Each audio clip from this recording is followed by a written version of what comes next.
¿Qué tal amigos? Muy buenas noches. Soy Fernando Carrasco y esto es Escritores en el Bicentenario. Queremos comenzar agradeciendo como siempre a la Biblioteca Municipal Javier Prado del distrito del Lince y de manera muy especial a todas las personas que laboran en esta institución, encabezados por su alcalde, el licenciado Vicente Amable Escalante. Nuestra invitada en esta oportunidad es la poeta Zoila Capristán, con quien vamos a sostener una entrevista muy interesante en torno a su vida y su producción artística.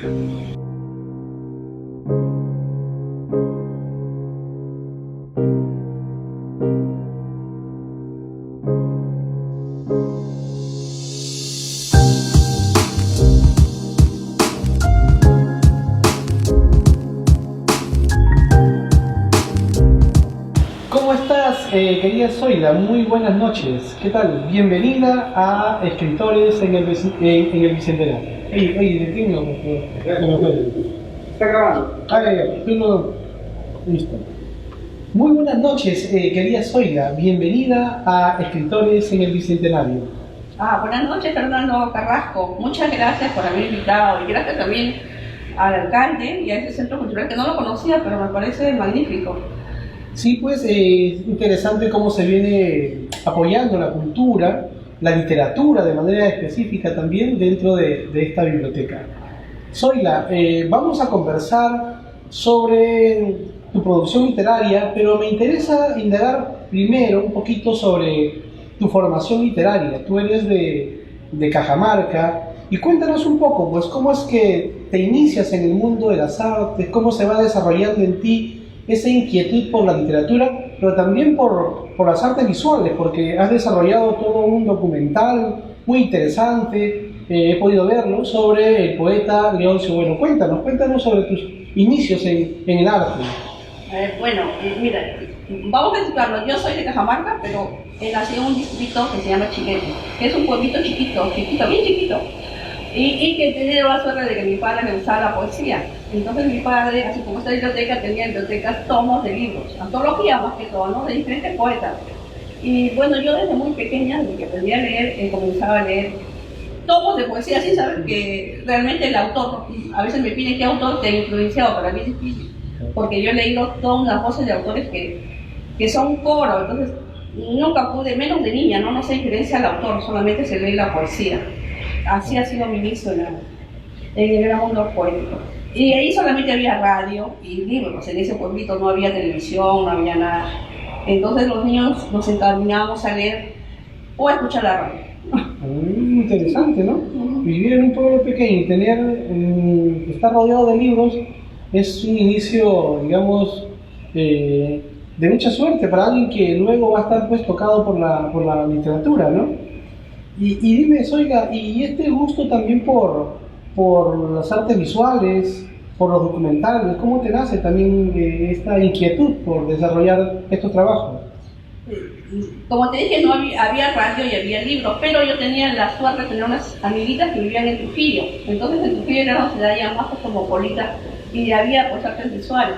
Entonces quien traía de Trujillo al pueblo era la señorita Consuelo, que también lo menciona en el libro, y es la tía de esa amiga Rosana y Tanita. Y ella era la que lo comienza a proyectar, a hacer las proyecciones, unas proyecciones antiguas que lo hacían en la pared y nos comenzaban a narrar los cuentos, ¿no? Y esa es la primera infancia, pues que comienzo yo con el interés de ver las películas, de ver lo que ella me mostraba, los cuentos de niños. Cuentos de niños básicamente, el Caperucita, la Blancanieves, el tigre, el oso, el chanchito, todos los cuentos que hay, pues, ¿no? Entonces ella tenía mucha habilidad para contarnos. Y yo no me daba cuenta, porque nadie se da cuenta de niños que eso es lo que te está formando, ¿no? Desde ahí de la primera es lo que te está formando. Ahora me doy cuenta. Sí, pues claro. Y es interesante, tu papá tenía entonces una biblioteca, y no es muy común, ¿no? ¿A qué se dedicaba tu padre? Mi padre era maestro, pero lo que pasa es que en ese tiempo él dice que los maestros ganaban muy poco. Entonces postuló, había un cargo para telegrafista, para trabajar en el Ministerio de Transporte. y pagaban mucho más, ¿no? Entonces él dijo, bueno, yo me voy aquí a trabajar porque tengo hijos y bueno, ya dejó lo que es la docencia para trabajar ahí, pero le quedó eso de leer bastante, ¿no? Y el gusto por la literatura y bueno, si bien él ponía los libros ahí, yo los cogía, ¿no? Porque él nunca me indujo, me dijo, oye, lee esto o lee lo otro, ¿no? Sino que yo leía lo que había, ¿no? Y no solamente eso, sino había libros de política, de historia, de geografía. Entonces yo tenía acceso a leer lo que quería. Claro, claro. Entonces, ya desde pequeña has estado vinculada a las artes y sin embargo ya posteriormente vas a estudiar la carrera de Derecho. ¿Cómo converge en tu trabajo literario el mundo del Derecho y la literatura o las artes?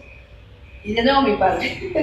Mi padre era el hombre que compraba todos los periódicos que había del pueblo. Venía el periódico y él compraba todo. Si habían 10 periódicos que llegaba, él lo compraba absolutamente todo. Y todas las revistas, incluyendo la revista de Estados Unidos, la revista Life, New York Times, todo lo que había, porque venía en barco, venían las revistas a Perú.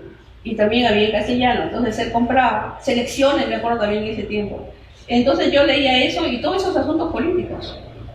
Entonces por ahí me vino seguro el ansia, ¿no? de también saber de leyes, ¿no? Estudiar derecho. ¿Y en tu literatura está presente, tomas en cuenta o notas tú que tiene un peso también el mundo de las leyes, de repente el tema de la justicia? ¿Notas que también esto influye en tu quehacer artístico?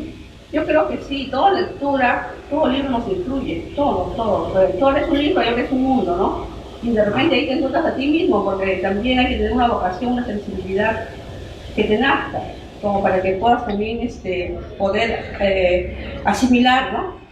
Claro. Esa lectura y de repente interiorizarla, ¿no? Y después exteriorizar Sí, pues. como estudio. Claro. Y yo he podido ver ese documental que preparaste, titulado Entre el fusil y las rosas, sobre el poeta Leoncio Bueno. ¿Cómo nace la idea de hacer este documental y precisamente sobre este autor? Un autor, digamos, pues no muy canónico, no obstante tener una obra muy importante, ¿no? Recuerdo su libro Rebuzno Propio, es un libro formidable. Sí, en Viernes Literario, con Juan Benavente, hizo una antología de todos los poetas que habían ido al Viernes Literario. Entonces ahí eran sin discriminación, todos. Tuve la suerte de leer a Leoncio, solamente un poema, pero me impactó de tal manera que comenzamos a conversar con todos de Vagón Azul, que somos 4 personas, Eduardo Borjas, Edgar Vázquez, Richard Varela y yo, y acordamos hacer el documental, ¿no? Entonces comencé a buscar a Leoncio, a indagar por él, llegamos hasta Lurín, le propusimos filmar, él estuvo de acuerdo, y ya filmamos el documental, que ha durado la filmación más o menos 2 años, de ir casi todos los fines de semana hasta Lurín y conversar con un hombre de 97 años. Bueno, ahora ya tiene 100 y tanto, ¿no? Y sigue ahí, ¿no? Sí. Es un roble incesante, Leoncio Bueno, porque hace poco estuvo publicando también alguna antología de su trabajo creativo. Y 2 años de filmación, Zoila. Sí, 2 años de filmación independiente que hemos logrado hacerlo, porque creo que no hay otro documental así que hayan filmado, porque el documental dura más de 2 horas, ¿no? Entonces hemos tenido que hacer un trabajo bien profundo, viajar inclusive a provincia, a Pacalá, viajar a Trujillo, conversar con la gente y hacer un trabajo de investigación, ¿no? Y bueno, ahí también nos ayudó otro poeta, Miguel Ildefonso, que es el que hace la voz en off. Viajar también, ir al Frontón, donde tuve la suerte ahí de in situ, ver claro. Las condiciones de la cárcel en donde él estuvo, ¿no? Y no solamente él, sino muchos presos políticos del Perú, donde las dictaduras aprovechaban para ponerlos en las condiciones más miserables que se puedan tener un ser humano.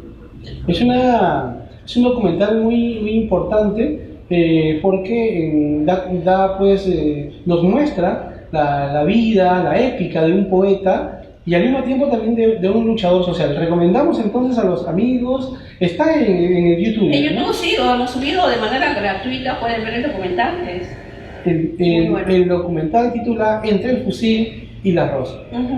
Dentro de ese campo también entonces del arte visual, de los documentales, tengo entendido que también has estado preparando un trabajo sobre el poeta Enrique Verástegui. ¿Qué tanto has avanzado y de pronto tal vez es algo que va a dar a la luz pronto también?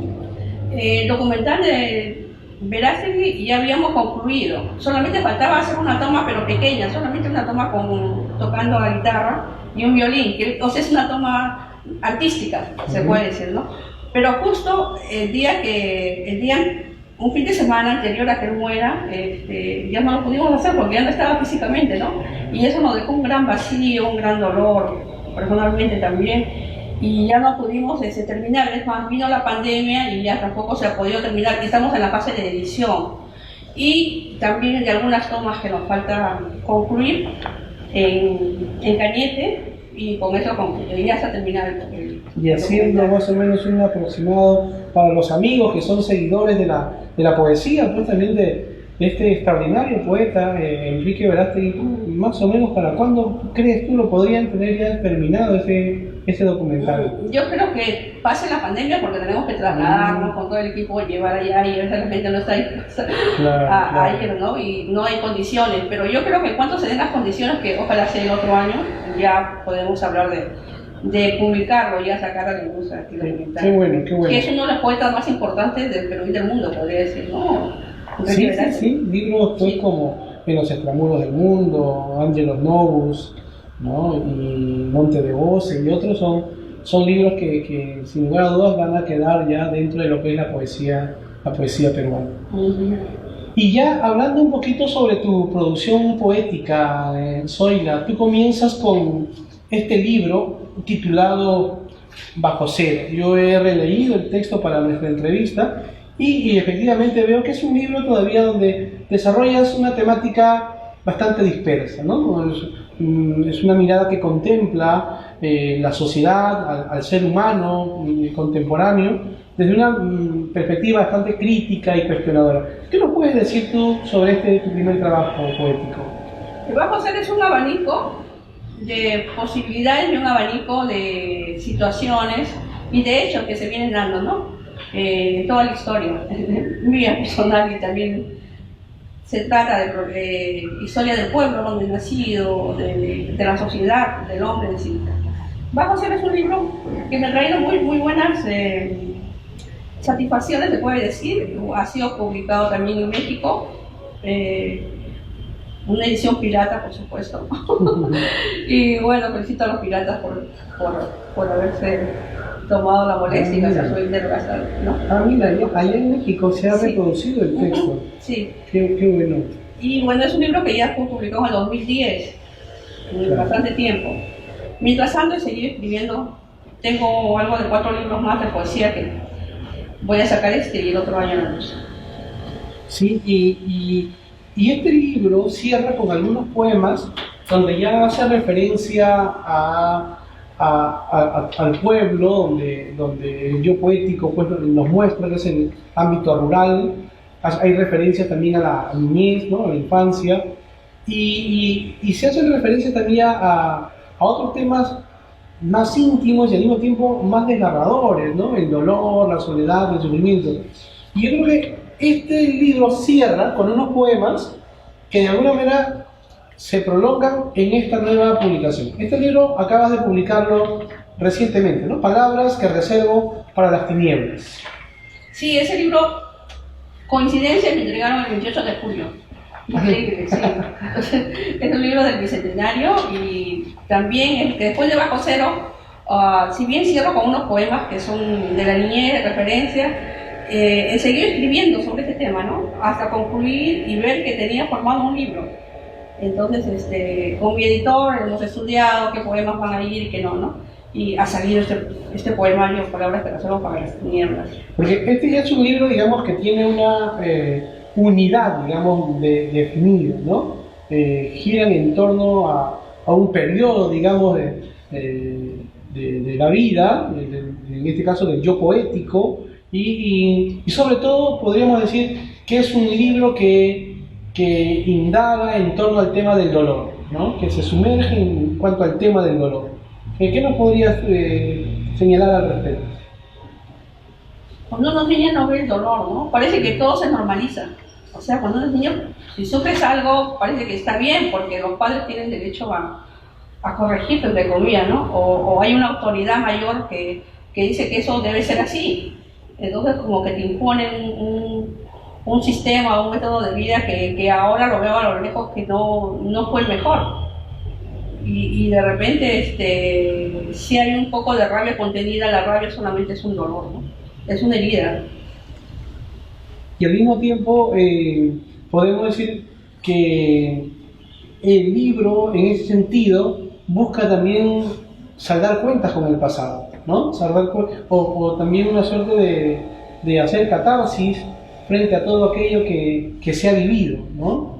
Hay un verso que me interesa. Esta voz del libro busca de alguna forma quitarse las huellas del frío riel del tren que la atropelló, ¿no? Entonces vemos una voz que ha padecido y que de pronto ahora grita esta verdad como una manera también de curarse, ¿no? La literatura entonces también sería una forma de sanarnos de aquellos golpes del pasado.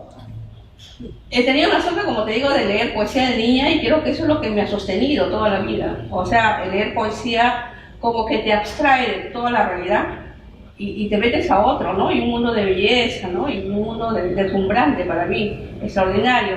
Entonces creo que eso es lo que me ha ayudado y también me ha ayudado a expresarme. La poesía es sanadora también, es salvadora y te ayuda a salvar a sí mismo, al ser humano, ¿no? No solamente a mí, quizás otra persona que lo lee se sienta identificada y también logre salvar, ¿no? Eso es lo extraordinario de la poesía.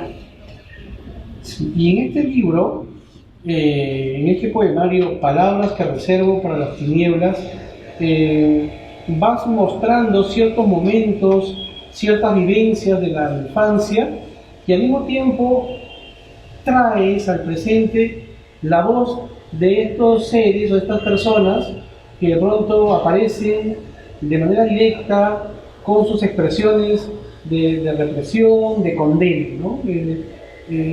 Había la necesidad también de confrontarlos de repente, ya en el presente. De repente había necesidad de darle la voz, que ellos se expresen. Y se han expresado, han hablado, y a veces de una manera cruda o cruel, pero han hablado, bueno, eso es lo que tiene el libro, no solamente una voz, sino muchas voces. Y muchas voces que están de gente que ya no está en ese mundo, ¿no? De muertos, también gente que está viva, ¿no? Gente que puede estar o no estar, pero el libro lo permite en la voz de ellos. Sí, y al mismo tiempo es un libro muy íntimo, desgarrador, ¿no? Porque al mismo tiempo que muestras ese dolor, también hace referencia al entorno familiar, a la Sagrada Familia, ¿no? Hay una forma también como que de sacralizar esta idea del concepto, la idea o este concepto idealizado de familia. Sí, yo creo que familia nos induce mucho a estar nucleados con ellos, ¿no? Pero yo creo que podemos ver si es que esa familia es positiva para tu desarrollo, por ejemplo, como poeta, ¿no?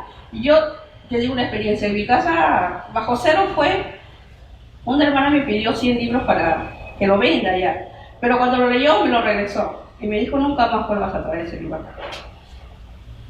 Entonces, con esa familia puedes desarrollar el arte. Claro.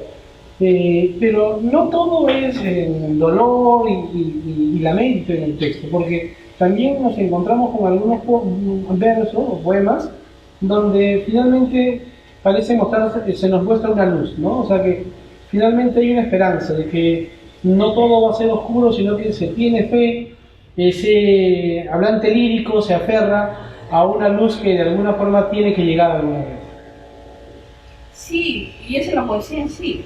La poesía es la que nos da el reportero y que nos da la salvación para salir de este mundo que muchas veces se puede mostrar monstruoso, pero que si lo ves con otros ojos y te inclinas al arte, a la poesía o a lo que a la gente le guste, ¿no? De repente te encuentras mucha luz, y hay luz realmente, hay bastante luz. Y también en el libro encontramos poemas que hacen referencia al contexto social, ¿no? Hay referencias a los mineros, por ejemplo, ¿no? La problemática que se percibe en el mundo rural, ¿no? Entre, digamos, pues, el grupo hegemónico y los trabajadores. Hay también entonces en ti esa actitud siempre de cuestionar, de desarrollar una suerte de poesía, digamos, de denuncia social. Hay poemas que son de denuncia social, realmente. No me vengo con medias tintas, lo digo directamente. Y sí, porque tenemos un sistema injusto donde la riqueza del Perú pues está en el 2% de peruanos, ¿no? Y el 98% que también somos ciudadanos y que merecemos gozar también de toda la naturaleza, de todo lo que es el Perú, no lo tenemos, ¿no? Vivimos marginados en ese sentido económico. Y en esa línea, ¿consideras que la poesía, desde esa perspectiva que nos señalas, también puede servir de alguna forma para propiciar cierta transformación dentro de nuestra sociedad? Yo creo que sí, en la medida de que la gente tome conciencia, pero a sí mismo. O sea, yo creo en la transformación individual, o sea, la conciencia de uno mismo. Porque los movimientos, por ejemplo, partidos políticos muchas veces llegan al poder y bueno, hacen otra cosa, como a medida de 200 años de la República, ¿no? Y yo creo que si hay una transformación, un despertar individual, es mucho más revolucionario que un aparente estado de una masa, ¿no? De un partido. Yo creo que es así. Y yendo ya a la parte del discurso, ¿no? De la parte estructural de tus poemas, noto que en este libro, a diferencia de Bajo Cero, en este libro Palabras que reservo para las tinieblas, tu trabajo va, como se dice, a caballo entre lo que es la poesía y la narrativa, ¿no? ¿Hubo una conciencia de trabajarlo desde un inicio de esta forma? No, el libro se dio así después, porque yo comencé los poemas todo en verso, todo. Pero a medida que avanzaba vi que se estaban transformando y se volvían prosa poética. Y inclusive combinado, ¿no? Porque hay prosa poética y otra parte es verso, no poemas. ¿No? Sí, está así. Entonces, el libro salió así. Yo no dije voy a hacer esto porque creo que, bueno, yo no planeo cómo hacerlo, simplemente escribo. Y a la medida que vamos avanzando, ahí se va manifestando el ser del libro, ¿no? Y compártenos, Zoila, en estos momentos, algún poema de repente que nos hayas escogido. A ver, acá hay uno que se titula Ritual de Misa Negra. ¿Este lo veo? Ritual de Misa Negra. Sí. En el borde del puente rojo discurren aguas negras que se levantan furiosas ante mi presencia. Piedra sobre piedra, truenan contra la corriente. Decirnos su mensaje desde el vientre de mamá. La de cabellos enmabeñados dice que el puente rojo nunca existió. Solo lo soñaste, afirma una hermana, adiestrada en el arte de la manipulación. Los que cuentan historias alrededor de un candil de querosene dicen que una noche, en los años 80, después que llovió 3 días seguidos en las alturas de Contumazá, el agua se juntó en riachuelos que se fueron embraveciendo para hacerse la intrépida quebrada. La lluvia descascaró los cerros y descendió un fuerte huaico que venció los cimientos del puente rojo y cayeron como flecos sus maderos, como la tempestad que sin razón arranca los pétalos de las flores. Yo no les creo. Recién anoche, cuando los búhos tupían su canto, atravesé el puente rojo, vi caminar a Inés, dijo, me bañaré en el río, ahora que la luna alumbra como si fuera de día. Aurelio iba silbando a casa para cenar con su mamá. No bajé las gradas por donde ellos iban, desvié el camino hacia el campo para ir a reunirme con las gitanas. aquellas que yo dejaba robar mercancías de la tienda. Las busqué en la carpa celeste y les sentí la palma de mi mano. Ellas, con gesto de horror, se negaron a leer mi suerte. He vuelto a caminar sin zapatos por los bordes astillados del puente rojo. Todos los versos no escritos resuenan vacíos en mis oídos. Ya no son la tabla de salvación, perdieron la luz que me encendían. Las personas y las cosas carecen de espíritu, son estériles como mi poesía. Estoy cubierta de lluvia y miedo, empapada y temblorosa. Espero que el puente rojo se astille, con un ritual de misa negra, caer en picada con este pueblo. Muchas gracias. ¿Te puedo? Sí. Sí, por acá. Mi casa en fotografía. Mi casa estaba hecha de carrizos que crecieron cerca de un río. Mi padre tapió con barro todas las rendijas y no dejó una sola ventana. Mi casa solo tenía un portón que no permitía entrar a nadie.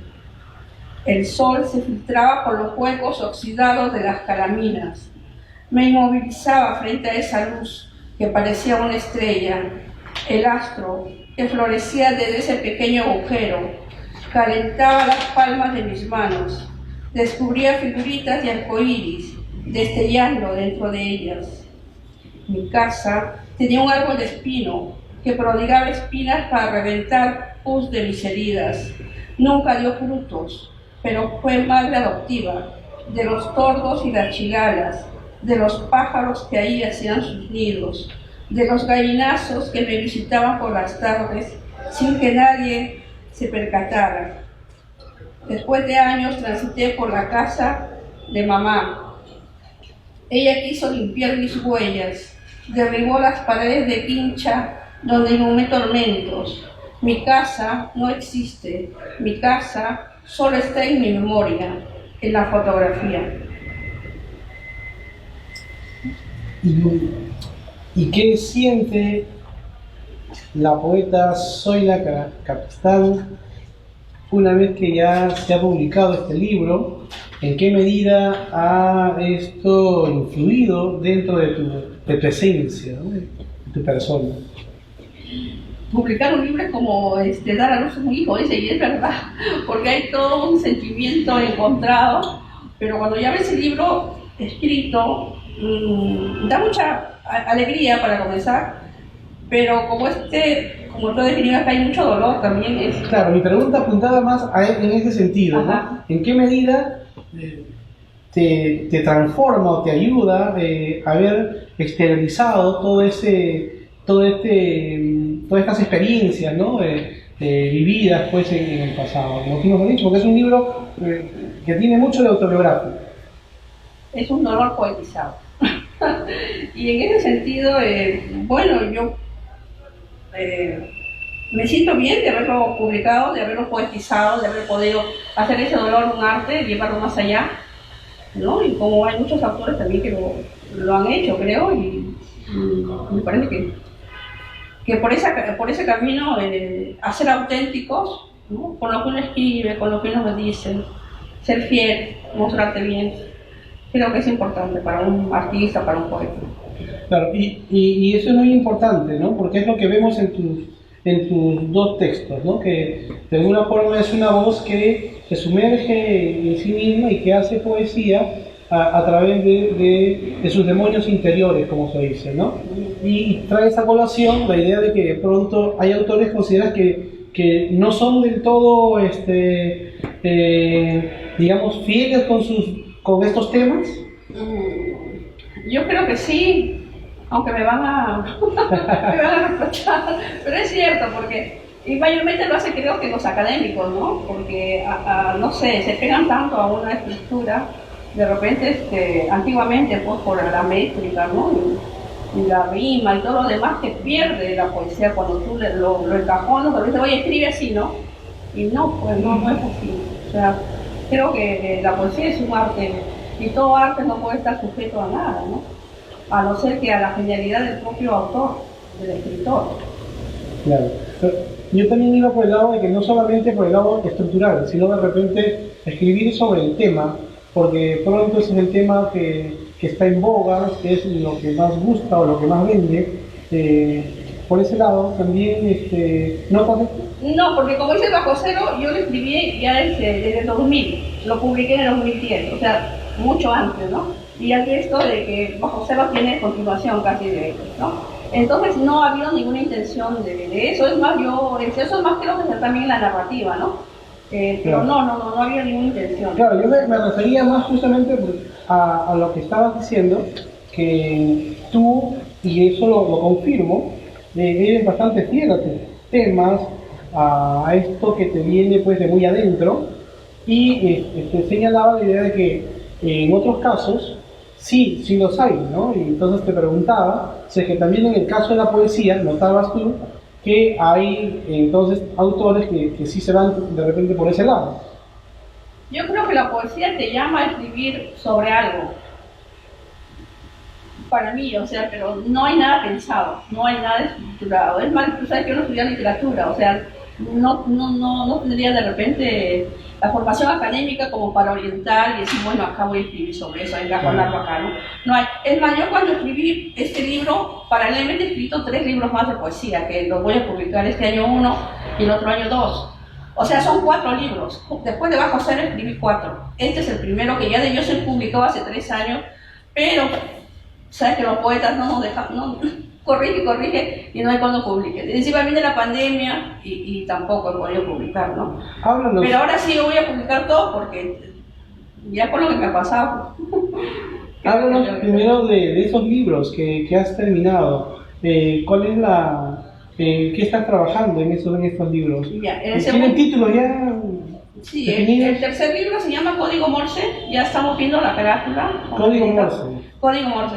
Dentro de Bajo Cero hay un poema con ese título, si no recuerdo. Sí, ¿no? Como te dije, mi padre era telegrafista y él sabía el código Morse, sabía hablar en Morse porque tenía que pasar los telegramas en Morse. Y yo chiquita veía, pues, y me maravillaba de cómo es que podía, ¿no?, traducir todo ese lenguaje y entregar los telegramas, ¿no? Él me entregaba los telegramas y me maravillaba, ¿no? O sea, de un sonido que sea un lenguaje. El libro se llama así, Código Morse, de repente también en memoria de mi padre. Es un libro que juega más con la imagen paterna en todo caso. Increíblemente no, porque es sobre el amor. Yeah. Es sobre amor. Y ahí Bajo Cero hay un poquito también de amor, ya, a esa línea. Claro, pero ese tema del amor es un amor así, digamos que es un amor también irreverente y al mismo tiempo que en algunos casos he visto que va en la línea de esa poesía desenfadada que comienza a desarrollar en nuestra tradición poética María Emilia Cornejo y que sigue también con Carmen Ollé. ¿Es la línea que también te interesa? Es una línea de amor diferente, es una línea de amor un poco oscuro, lo podría decir. Y como es lo que yo escribo. Y no tiene nada que ver con el amor rosa ni el amor nada, es muy diferente. Y cuando lo leas, creo que ojalá que te guste. Y bueno, para tener una idea y para que las personas que nos oyen, de repente yo te invitaría a que nos leas ese poema que nos habla sobre la chica de Cayoma. Ajá, a ver, vamos a buscar. Ya, sí, se titula Entre mis piernas. Y está dedicado a mi perro, ¿sí? Sospecha que soy la puta de Cayoma. Una hora antes, 100 falos expiraron en mi pubis. Imagina que todos los hombres se complacieron entre mis piernas y gocé orgasmos por las mestizas, las blancas y las negras. Apresúrate, tocan la puerta. La cola es larga y el papel higiénico caro. Otro hombre, con urgencias de mono, jadeante como perro, deambula su mirada con paz del chirriante vaivén de la portezuela, como tú, que recorres, con esa lengua versada, el botón rojo que palpita y juxtapuesto al tatuaje. Me nace el talento de la puta de Cayoma. En Lima hace frío, pero la putería lo calienta todo. El lunar de mi pecho contabiliza los minutos que circulan como cuerdas En la habitación de paredes de papel hay un hombre y otra mujer que gimen. Buscamos un agujero donde filmar a la salivada Eva engarzada al macho. Y sin dolo, como diría el juez, que se abanica con billetes coimeros en el parque universitario, terminamos sentados en la última banca de la Merced. Agradecemos por volver a ondear los faroles de Quilca. De paso, prometo ya no sentir cosquilleos en el capullo que presiono para amordazarlo. Padre nuestro que estás en el cielo, él murmura, puta. Incrusto mi lengua en el orificio de su oído y le susurro, perro, mientras la Virgen nos sonríe. Muy bien, Zoila. ¿Y el cuarto texto y el cuarto libro, sobre qué has trabajado? Podría decir que es un libro más también social, ¿no? De denuncia social, político. Es el cuarto libro. Y tengo también entendido que estás trabajando algo sobre narrativa. Cuentos para niños, tengo 2 cuentos para niños y uno que ya está por publicarse, inclusive ya se ha traducido al Racimi. El profesor Cisneros de Ayacucho, él es el traductor. Ya lo hemos traducido hace 4 años, pero que no me gusta el dibujito, que este dibujito va, entonces ahí me he quedado que los dibujitos son mi problema ahora. Eres muy rigurosa al momento de, no solamente de corregir tus poemas, sino también en el formato, en el diseño, en todo ello.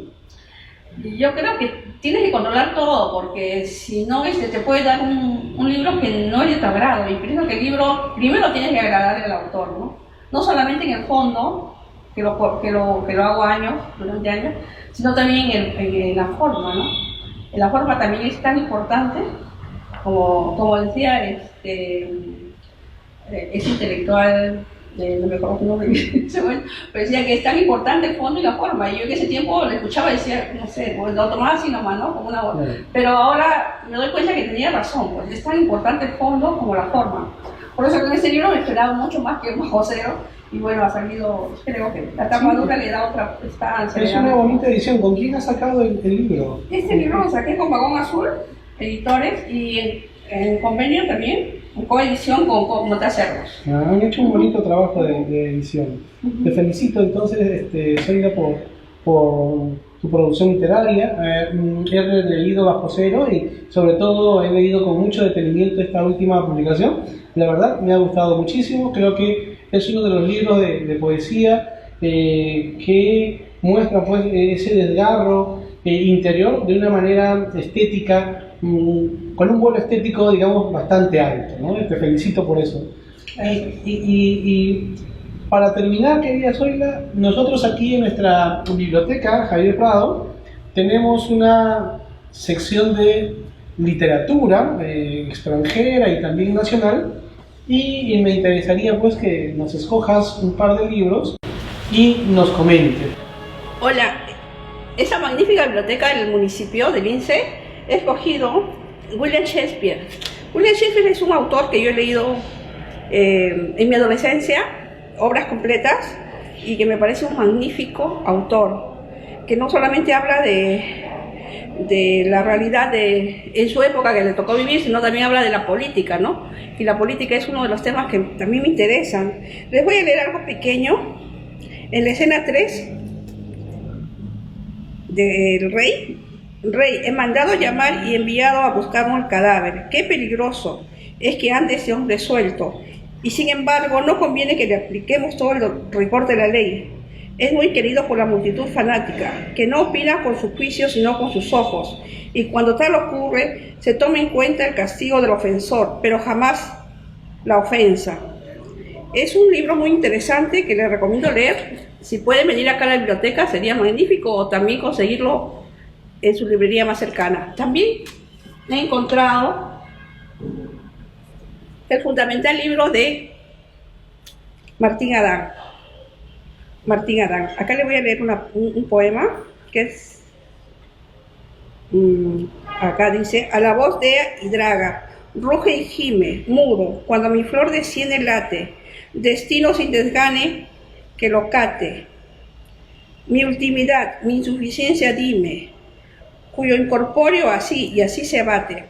Es un libro magnífico que fue escrito, acá dice, en 1920 por la editorial, este es de la editorial del Instituto Nacional de Cultura, qué interesante, en 1976. Recomiendo Martín Adán, que es un libro para quien quiera leer poesía, fundamental sobre todo. Este es el maestro de los maestros. Gracias.